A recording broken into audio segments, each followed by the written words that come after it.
मुलुक महाराष्ट्र या बुलेटिनची सुरुवात आपण करणार आहोत राज्यातल्या एका नव्या वादानं। हा वाद निर्माण झाला माजी मंत्री जितेंद्र आव्हाड यांनी केलेल्या वादग्रस्त वक्तव्यानं। राष्ट्रवादी काँग्रेसचे नेते जितेंद्र आव्हाड यांनी पुन्हा एकदा वाद निर्माण केला, त्यामुळे ते वादात सापडलेत। औरंगजेब क्रूर किंवा हिंदू द्वेष्टा नव्हता असं विधान जितेंद्र आव्हाडांनी केलं। औरंगजेब क्रूर नव्हता असं वक्तव्य करणाऱ्या आव्हाडांना औरंगजेबाचा पुळका आलाय का असा सवाल विरोधकांकडून विचारला जातोय। मात्र या संदर्भात चूक लक्षात आल्यावर आव्हाडांनी सारवासारव करण्याचा प्रयत्न केला।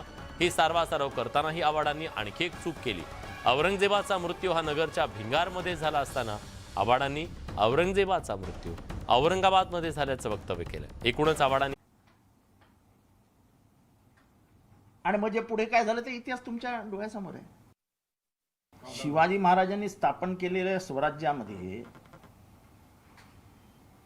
औरंगजेबासारखा क्रूर सुलतान ह्याला एकदाही यश मिळू शकलं नाही। म्हणजे शेवटी औरंगजेबाचा मृत्यू दिल्लीला न होता औरंगाबादला झाला।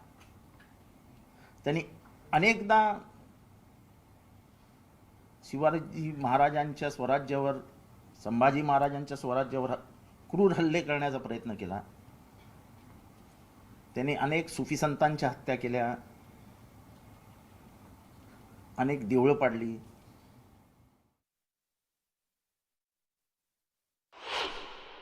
असा तर नवीन इतिहास लिहिलेला आहे। तर मी ह्या निमित्ताने एक सांगतो की तुम्ही म्हणाल तो इतिहास असं नाही चालणार। इतिहास जो आहे तो इतिहास, त्यामुळे तुम्ही काही म्हणा, तुम्ही जे म्हणता ते म्हणणारे थोडे, तुम्ही जे म्हणता ते दाखवणारे थोडे, पण तुम्ही जे म्हणताय चूक म्हणणारे करोडो लोक आहेत। निर्दयतेचं आणखी कोणतं उदाहरण राष्ट्रवादी पक्षाला हवंय? हे जे सगळं चाललंय ना, हे राष्ट्रवादी पक्षाचं ठरवून चाललंय। औरंगजेबाचा एका ठिकाणी उदो उदो करायचा आणि दुसऱ्या ठिकाणी छत्रपती संभाजी महाराजांना कुठेतरी कमी लेखायचं। राष्ट्रवादी पक्षाने एक गोष्ट लक्षात ठेवावी, या महाराष्ट्राच्या भूमीत उदो उदो फक्त संभाजी राजांचा, छत्रपती शिवरायांचा होईल, औरंगजेबाचा कधीच होणार नाही।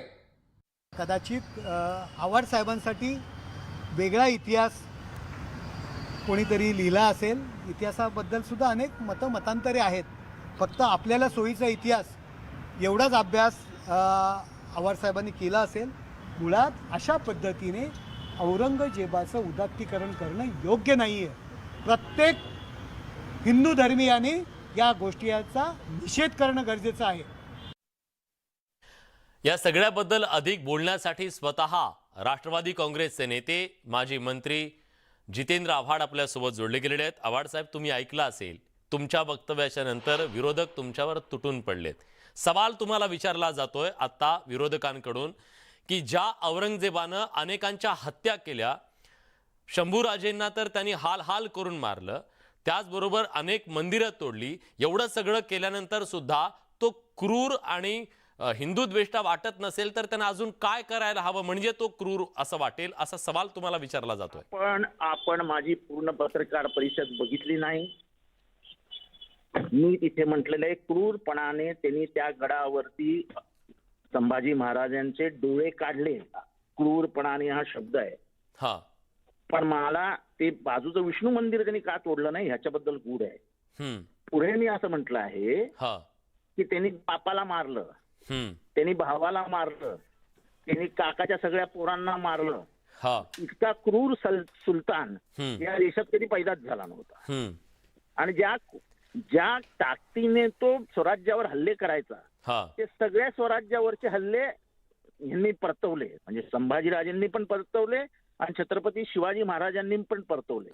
म्हणजे त्याचं आयुष्य जे स्वप्न होतं की दक्षिणेकडे, म्हणजे तेव्हाचं दक्षिण महाराष्ट्राच्या ह्याच्यापासून सुरू होतं, दक्षिणेकडचा प्रांत आपल्या ताब्यात घ्यायचा, तो त्याला कधीच घेता आला नाही। आणि शेवटी त्याचा मृत्यू हा औरंगाबादेत झाला नाही। पुन्हा तुम्ही पत्रकार परिषदेमध्ये सुद्धा तेच वाक्य औरंगाबादमध्ये म्हणालात। औरंगाबादमध्ये नाही, नगरमधल्या भिंगारमध्ये त्याचा मृत्यू झाला। बरं, ठीक आहे, ठीक आहे, ते ठीक आहे नाही, राजवर्ण- त्याच्यावरून तुम्हाला पुन्हा ट्रोल केलं जाते की तुम्ही इतिहास सगळा सांगितला जाताय आणि तुम्ही सांगता तोच खरा इतिहास, तुम्ही चुकीचा इतिहास सांगताय. नाही, ठीक ते आहे, ठीक आहे. मला माझं म्हणणं जे होतं ते मी तुम्हाला सांगतो. मी बोललो औरंगाबादमध्ये त्याचा मृत्यू झाला वगैरे बोललो. हा ठीक आहे, पण पण पहिली आपण गोष्ट आपल्याला मूळ त्याच्यात विषय जायचं हा त्याच्यात होता. जायचं नाही. पण आता प्रवीण मूळ दरेकर विषय आपल्या हा सोबत आहे. आहे, मूळ विषय हा आहे हा. की धर्मवीर का स्वराज्य रक्षक. हम्म. तर जो परिसर शिवाजी महाराजांनी आपल्या ताब्यात ठेवला होता, हम्म. ज्यांनी औरंगजेबाशी तह केल्यानंतर जेवढे किल्ले दिले होते औरंगजेबाला, हम्म. त्याच्या दुपटीने किल्ले शिवाजी महाराजांनी त्याच्याकडनं खेचून घेतले, युद्धात जिंकले. हम्म. हम्म. त्याचं रक्षण तर केलंच संभाजीराजेंनी, शिवाय ते वाढवलं सुद्धा. हम्म. ते स्वराज्य रक्षक होते. हम्म. कारण का ते भोसलेंचं राज्य नव्हतं, ते रयतेचं राज्य होतं. हम्म. आणि रयत म्हणजे सगळं आलंय, सगळं धर्म नाही आलंय. नाही, आव्हाड साहेब, त्याच्याबद्दल दुमत कुणाचंच नाहीये ना. स्वराज्य रक्षक होते, त्याच्याबद्दल दुमत कुणाचंच नाहीये. प्रवीण दरेकर आता आपल्या सोबत आहेत. प्रवीण दरेकर, तुमचं म्हणणं हेच आहे ना की ते धर्मरक्षक सुद्धा होते आणि धर्मवीर म्हणून तुम्ही त्याच्यासाठी त्यांना म्हणताय. तुमचा आक्षेप कशाला आहे? आमचं आजही म्हणणं आहे ते धर्मवीर आणि स्वराज्य रक्षकही होते. हम्म. मला वाटतं आव्हाड साहेब एकाच वेळेला सरड्यासारखे रंग बदलणाऱ्या दोन भूमिका हम्म. एकाच वक्तव्यातनं त्या ठिकाणी येताना समोर दिसत आहेत. हम्म. पण औरंगजेब क्रूर नव्हता अशा प्रकारचं विष्णू मंदिरावरून वक्तव्य करणारे आव्हाड साहेब हम्म. लगेच तो किती क्रूर होता. हम्म. त्याने भावाला मारलं, वडिलांना मारलं, गादीवर बसवलं. हम्म. पण त्याच आव्हाड साहेबांच्या एकाच वेळेला दोन मखलाशी करणाऱ्या स्टेटमेंट महाराष्ट्राला या ठिकाणी पाहायला मिळत आहेत. मला वाटतं अशा प्रकारचं विकृत इतिहासाचं दर्शन हा. आव्हाड साहेबांनी वारंवार त्या ठिकाणी या महाराष्ट्राला घडवल्याचं आपण पाहिलंय. हम्म. मला वाटतं एवढं आपल्या इतिहासाची हम्म. चिरफाड आणि अवहेलना हम्म. मला वाटतं कुणीही केली नसेल एवढी आव्हाड साहेब सातत्यानं या ठिकाणी करताना दिसत आहेत. ठीक आहे, जितेंद्र आव्हाडजी उत्तर द्या. नाही, माझं ते इतिहास जाऊ दे हो. मी जो प्रश्न विचारलाय त्याच्यावरती बोला. तुम्ही आम्हाला जे सांगताय ना, अजितदादांबद्दल बोलताय, आता माझ्याबद्दल बोलताय. गोळवळकरांनी आणि सावरकरांनी जे संभाजीराजेंबद्दल बोलून ठेवलेले की ते स्त्रीलंपट आणि दारुडे होते, त्याच्याबद्दल बोललोय मी. हे तर टीव्ही वाल्यांनी तुम्हाला मदत केली आहे. माझे बरोबर नाही. काढून शॉट दाखवले. नाही, माझा जितेंद्र पहिला आव्हाडजी, प्रश्न हा आहे. त्याच्याबद्दल- थांबा हो जरा. वड्याचं तेल वांग्यावर काढण्याची आवश्यकता नाही. तुम्ही बोलताना मी थांबला पाहिजे असं काही नाहीये. मी बोलू शकतो आव्हाड साहेब. हा, कट बोलून टाका. नाही, आव्हाड साहेब एक मिनिट, त्यांचं म्हणणं काय ते ऐकून घेऊया. त्यांचं म्हणणं काय आताच दुसऱ्याचं पण ऐकायला पहिल्यांदा ती परिषद सुरू होण्याच्या आधी सांगितलं दोघांनी तुम्ही ज्ञानी आव्हाड साहेब आहात. बरं, दरेकरजी त्यांचं म्हणणं पूर्ण ऐकूया आपण, नंतर तुम्ही त्याला उत्तर द्या. हा, नाही, तुम्ही आव्हाड साहेब, तुम्ही ऐकणार असेल तर मी बघा, हे असं होणार असेल तर मी कट करतो. मला काय बोलायचं. दोघेही कट करू नका. महाराष्ट्र ऐकतो, तुम्ही वरिष्ठ नेते आहात, आपण चर्चा मग करतोय त्याला- एखाद्या मी प्रश्नाच्या बद्दल. त्यांच्यामध्ये दोघांनाही येतोय भूमिका का? मांडायला मी वेळ देतोय. दरेकर साहेब, मी येतो तुमच्याकडे. काही सेकंद थांबा, त्यांचं म्हणणं पूर्ण झालं की तुम्ही ते खोडून काढा. हा, आव्हाड असं आहे साहेब. की गोळवळकरांनी आपल्या पुस्तकात, त्याच्या पुस्तकाचं नाव आहे विचारधन, हम्म. त्याच्यामध्ये त्यांची बायकांवरती घाणेरडी नजर असायची. एका खंडोबल्लाळ नावाचे जे काही सरदार होते, त्यांच्या बहिणीने आत्महत्या केली. ते दारुडे होते, ते स्त्रीलंपट होते, असं गोळवळकरांनी आपल्या विचारधन या पुस्तकात लिहून ठेवलं आहे. हम्म. सावरकरांनी लिहिलं की ते नाकर्ते पुत्र शिवाजी महाराजांच्या पोटी जन्माला आले. त्याच्यातही त्यांनी लिहिले की ते स्त्रीलंपट होते, दारुडे होते, त्यामुळे मराठ्यांचा नेतृत्व करण्याची त्यांची लायकीच नव्हती. हम्म. आता हे सगळं लिहिल्यानंतर पहिलं त्याचं एक्सप्लेनेशन द्यावं, बाकीचं लांब ठीक आहे, राहू मी उत्तर घेतो. आव्हाड सर, मला वाटतं तुमची भूमिका कळली. दरेकरजी आणि उत्तर. माझ्याकडे पुस्तकं आहेत, मी पुस्तकांच्या मला पानांवर- वाटतं ठीक आहे ना, उत्तर घेऊया. आव्हाडांचा छत्रपती संभाजी राजांच्या संदर्भात किती आकस द्वेष मत्सर आहे हम्म. हे गोळवळकर गुरुजींच्या काही तथाकथित मी लिहिलेलं पाहिलं नाही, ऐकलं नाही ते म्हणतायत. हम्म. त्याचा पुनरुच्चार करून हम्म. आपल्या मनातली मळमळ हम्म. छत्रपती संभाजी महाराजांच्या बाबतीत पुन्हा या ठिकाणी बाहेर काढताना आवाड त्या ठिकाणी दिसत आहेत.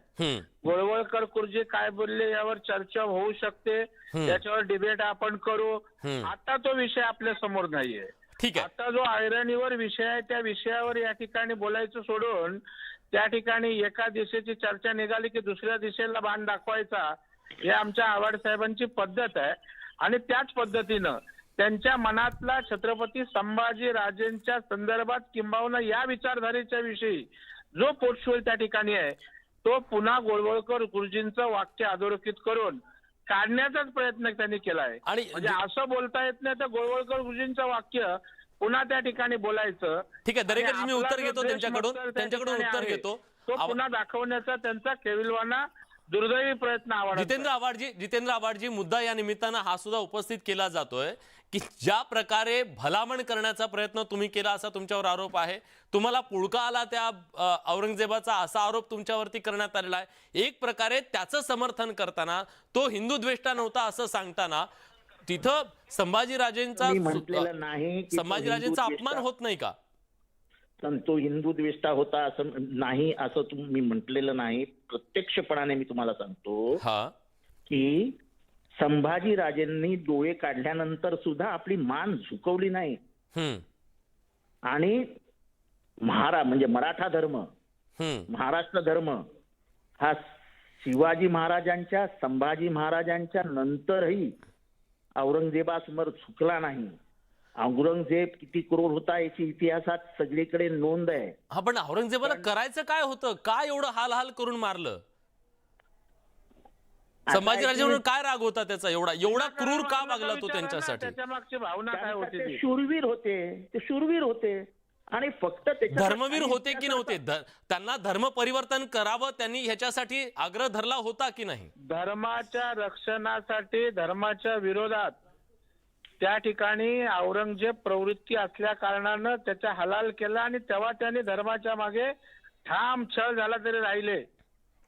आणि त्याच्यामुळे धर्मवीर ते होते. धर्मवीर आजही आपण त्यांना म्हणतो आणि म्हणत राहणार. असे कुणी काही त्या ठिकाणी जरी म्हटलं तरी ते धर्मवीर होते, काल होते, आज आहेत, उद्याही राहतील. ठीक आहे. आव्हाड साहेब, तुमचं शेवटचं म्हणणं दरेकर साहेब त्यांना बोलू देत. असं आहे की स्वराज्याचं रक्षण हे शिवाजी महाराजांनी केलं, कुठल्याही धर्मासाठी केलं नाही. पहिल्यांदा स्वतःचं राज्य इथे निर्माण झालं. आदिलशाही, एकीकडे मोगल, त्या सगळ्या वेढ्यामध्ये महाराष्ट्रामध्ये स्वतःचं स्वधर्म राज्य उभं राहिलं. ते रयतेचं राज्य म्हणून ओळखलं जात होतं, ते भोसलेंचं राज्य म्हणून ओळखलं जात नाही. त्याच्यानंतर संभाजीराजे आले. संभाजीराजेंनी शिवाजी महाराजांचाच वारसा पुढे नेला आणि त्यांनी तेच काम पुढे केलं की स्वराज्य रक्षण केलं. त्याच्यात धर्म आला, स्वराज्य म्हणजे धर्मही आला ना.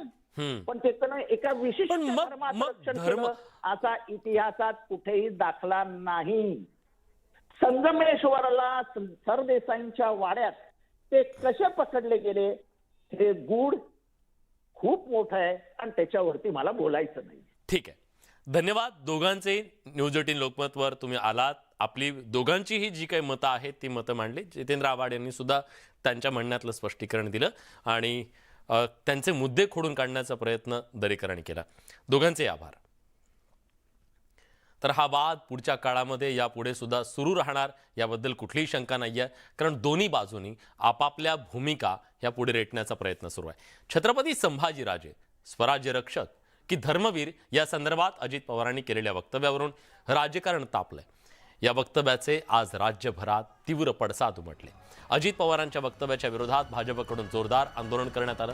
पुणे, बारामती, सातारा, नाशिकसह शिर्डी, जळगाव, यवतमाळ आणि येवल्यात तीव्र आंदोलन पार पडलं.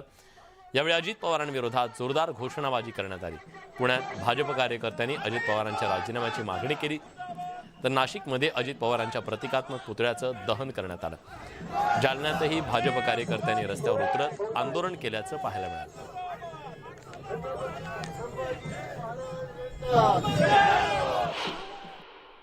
अधिवेशनामध्ये महापुरुषांच्या बाबतीत चुकीचं वाक्य किंवा त्यांचं अपमान होण्यासंदर्भात ठराव मांडला, त्याच्यावर एवढी मोठी चर्चा झाली. पूर्ण अधिवेशनामध्ये त्याचा गाजावाजा झाला आणि अधिवेशन संपल्यानंतर ठराव मांडणाऱ्या व्यक्तींनीच धर्मवीर संभाजीराजे महाराजांच्या बद्दल ते धर्मवीर नाहीत असा उल्लेख केला आणि म्हणून भारतीय जनता पार्टीच्या वतीने आज सकाळी देखील निषेधाचं आंदोलन त्या ठिकाणी करण्यात आलं आणि आमच्या वतीने त्यांना धरणवीर असा पुरस्कार आम्ही त्यांना नाव दिलं आहे. अजित पवारांचं हे विधान म्हणजे विनाशकाले विपरीत बुद्धी.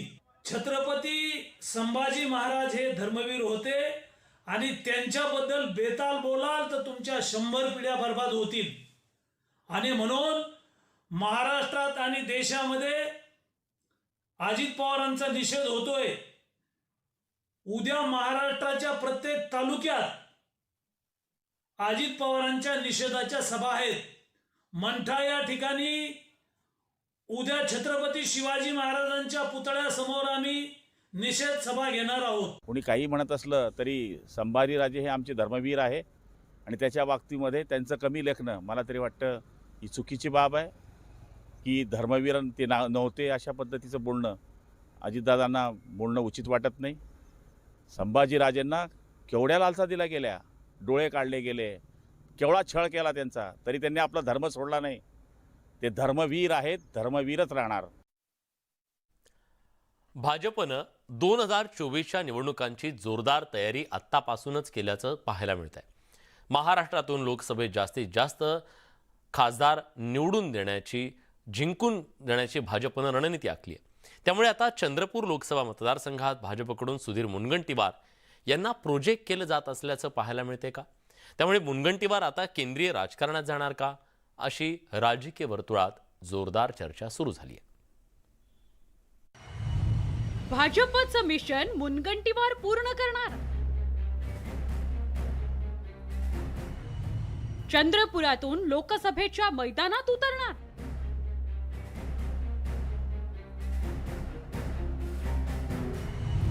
अध्यक्षांच्या सभेत मुनगंटीवार प्रोजेक्शन. धानोरकरांविरोधात अहिरांऐवजी मुनगंटीवार.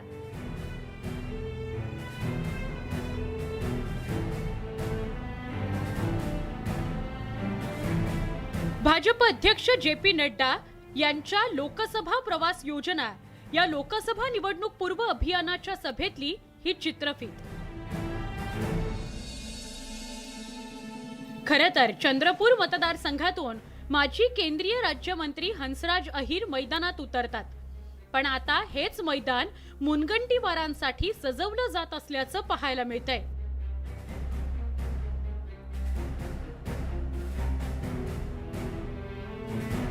दोन 2019च्या लोकसभा निवडणुकीत ज्या मतदारसंघात पराभव झालेला त्या मतदारसंघावर सध्या भाजपनं लक्ष केंद्रित केलंय.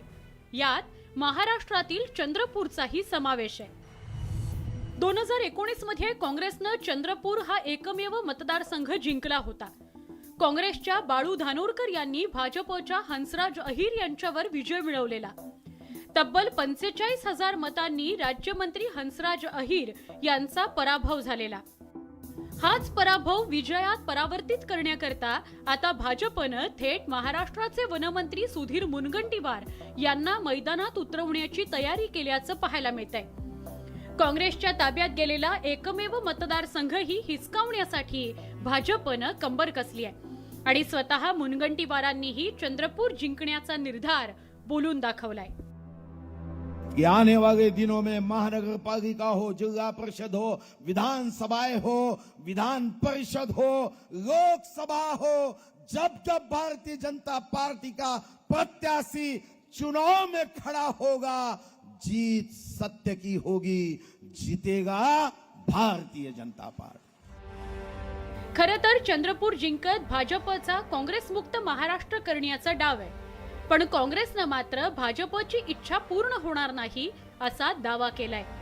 आपली पाठ आपण ठोठावी अशी परिस्थिती आज भाजपची आहे. त्यामुळे त्यांनी घोषणा काय केल्या, त्यांनी काय बोलावं, मोटिवेट करायला आपल्या कार्यकर्त्यांना, हे त्यांच्या पक्षाचा प्रश्न आहे. पण चंद्रपूर जिल्ह्याची परिस्थिती आज आपण पाहिली तर ती भाजपच्या विरोधात आहे.